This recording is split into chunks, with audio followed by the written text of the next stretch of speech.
Hello guys, നമ്മൾ ഇന്ന് നോക്കാൻ പോകുന്നത് കാറുകളെ പറ്റി നിങ്ങൾക്കറിയാത്ത ഫാക്ട്സ് പാർട്ട് 2. ലോകത്ത് ആദ്യമായി കാർ ആക്സിഡന്റ് നടന്നത് എപ്പോഴാണെന്ന് അറിയാമോ?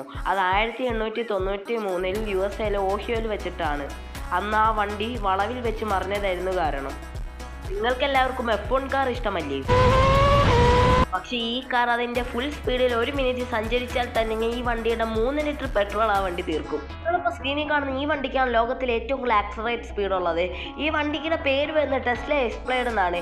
ഈ വണ്ടിക്ക് 0 to 100 km/h എത്താൻ വെറും 2 സെക്കൻഡ് മതി. അതായത് ഒരു ഫൈറ്റർ ജെറ്റിനെക്കാട്ടും കൂടുതൽ സ്പീഡിൽ ഇത് ആക്സലറേറ്റ് ചെയ്യും.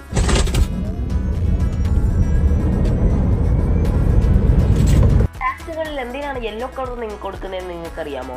കാരണം എല്ലാം കൂടുതൽ അട്രാക്റ്റീവും ദൂരെ നിന്ന് നമുക്ക് നന്നായിട്ട് സ്പെസിഫൈ ചെയ്യാനും പറ്റും. അതുകൊണ്ടാണ് എല്ലാ ടാക്സികൾക്കും യെല്ലോ കളർ കൊടുത്തിരിക്കുന്നത്. അപ്പോൾ വീഡിയോ ഇഷ്ടമായ സബ്സ്ക്രൈബ് ബട്ടൺ അടിച്ചു പൊട്ടിക്കാൻ മറക്കരുത്. അപ്പോൾ ബൈ ബൈ.